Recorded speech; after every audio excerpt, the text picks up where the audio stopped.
I would like to issue an apology. In this series, where I go through every leveling expansion and rate it, with the goal of finding the best one, I have always been prepared to get to Legion and be disappointed, because I really do love Legion. It was the first expansion I ever played in World of Warcraft, and even though I didn't play a super ton of it, it made a lasting impression on me. If they go to a Legion Classic or Remix, count me in. But there is a specific aspect of it that made me worried it would be a major problem as a leveling expansion: the artifact weapons. And this is where I have to apologize. I was literally unfamiliar with their game. I thought that unless you had an heirloom weapon, it wasn't going to be worth the level in Legion. That couldn't be further from the truth. But let's talk more about that in...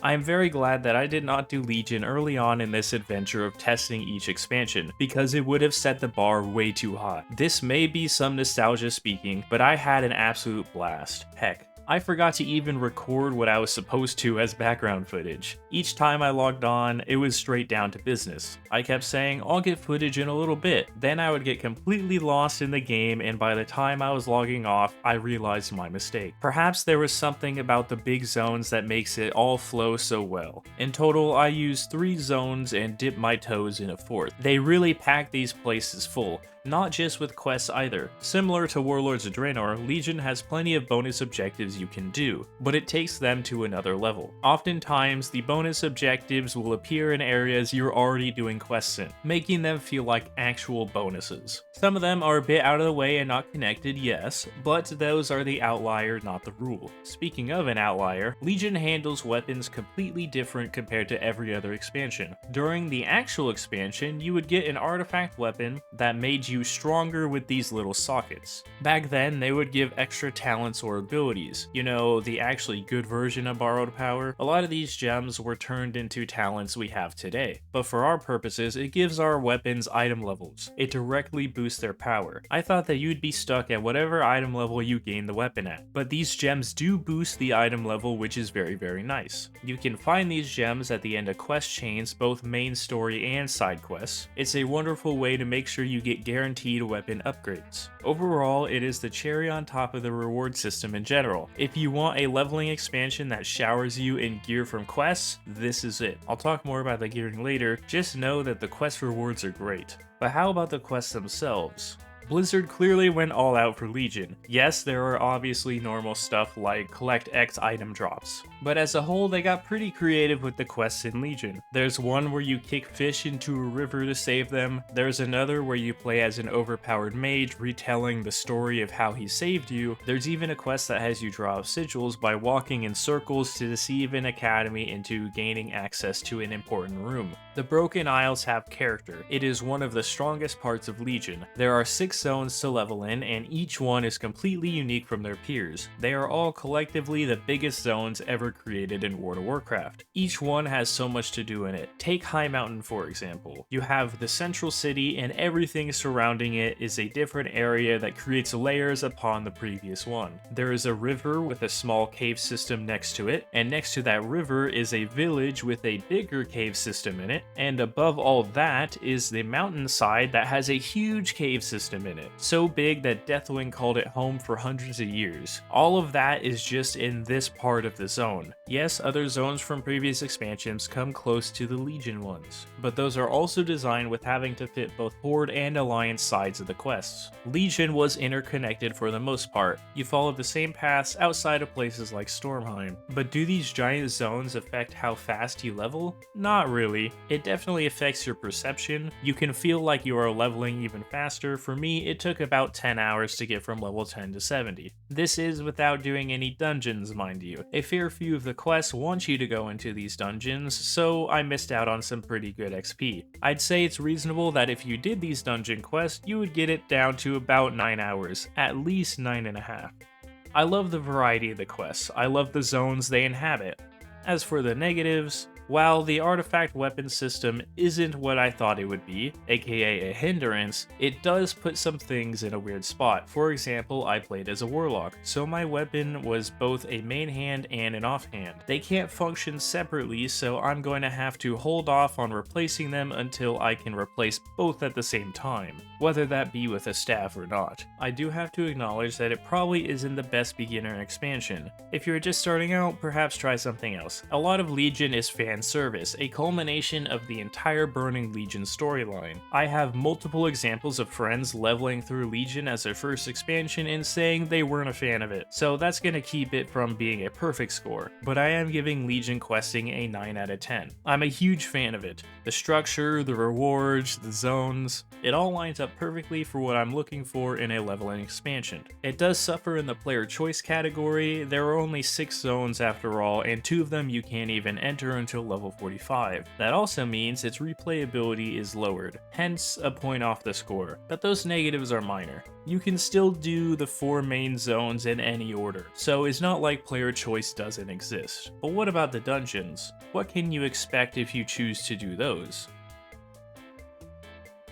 The first iteration of dungeons designed for Mythic Plus. I gotta say, it has made this section interesting to think about. The closest comparison I have in this series is Warlords of Draenor. While those dungeons weren't designed with Mythic Plus in mind, they do share design qualities in terms of turning the geometry up a notch compared to many other dungeons. They take what we've seen in the past and get even more creative, though not as much as I had originally thought. Oftentimes, I am looking for simplicity and repeatability in leveling dungeons. These definitely have repeatability down. They were designed for that after all. They are short, packs were made for mass pulling. It's great for times when you have a level 10 mage in your group, but the layouts and boss designs, that took some extra thinking. So I went through the list thinking about each of the ones available for leveling. Depending on the dungeon, I'm either favorable or neutral, though at the same time, none of them really stick out as super good to me. As leveling dungeons go, they're just good. I was originally going to hark on the fact that they were played out. You have one route and you follow it, that's all. How many of you even know that there's an alternate path to the Eye of Ajara that has a cave of murlocs and giants? But then I realized that's not really fair, because every leveling dungeon is like that. When given a choice, more often than not, the same old path will be taken. When is the last time you entered the Nexus and went right? When is the last time you decided to start at the orange entrance in Moradon in Classic when wanting to do the entire dungeon? Actually, as I'm writing this, Legion is starting to look even better, because at least one of the dungeons, the Halls of Valor, some people decide to do the hunting grounds and the wolf boss second, while others decide to do it first. So scratch that, points to Legion for having some dungeons with varying paths. But there is one thing about the pathing that does irk me. This is a criticism I had of WoD dungeons, but some of the layouts are doing too much. But unlike WoD dungeons, they aren't dungeon defining. I'm thinking of the barrel water ride in Neltharian's Lair versus the entire train dungeon in Warlords of Draenor, which the barrels were a pretty cool reference, so that gets even further of a pass. Whenever Legion dungeons have a wacky thing in their layout, they made sure to make it additive rather than defining.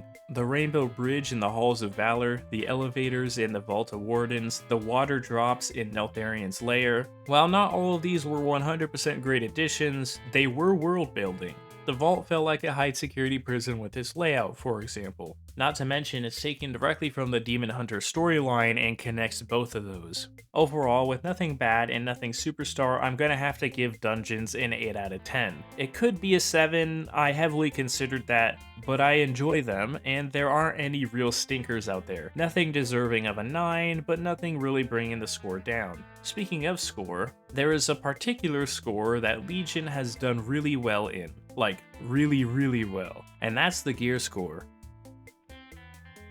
I know, I spoiled what I think. I'm just really impressed with the results here. As always, the goal is item level 350. That is when you can queue right into the War Within dungeons. So how did Legion do? Why am I so excited?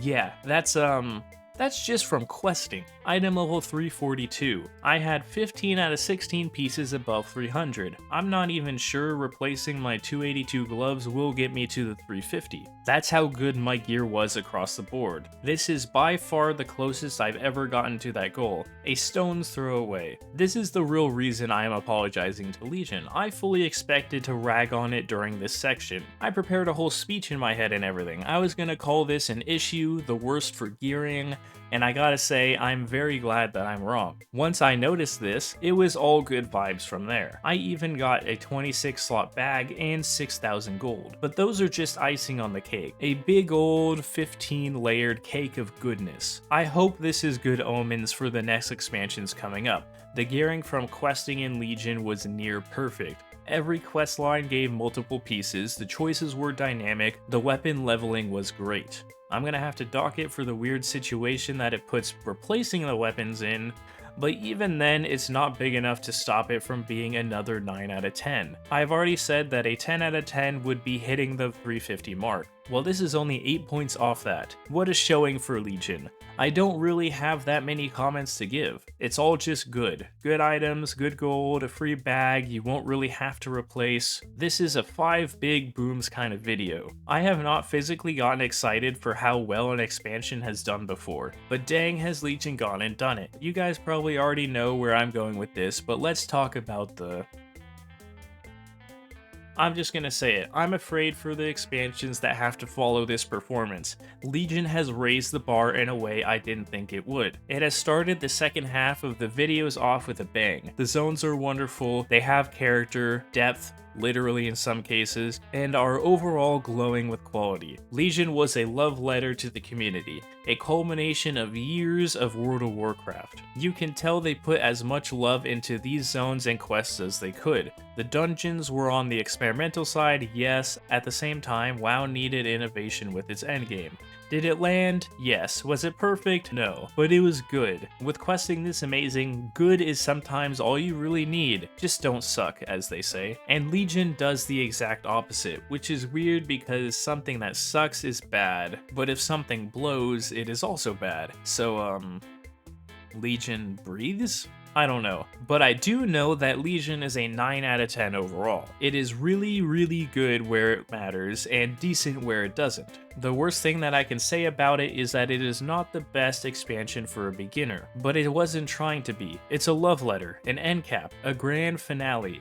You can't expect someone who joined at the end of the road to enjoy the destination that was built off the journey. So if you are a new player, level through Legion. I would never tell anyone not to, but maybe save it for character 2 or 3. I promise you will have a blast when you understand the world more. This is coming from someone who started playing the game in Legion when it came out. I was there on launch day, and it didn't really stick for me. I wasn't a Warcraft fan back then.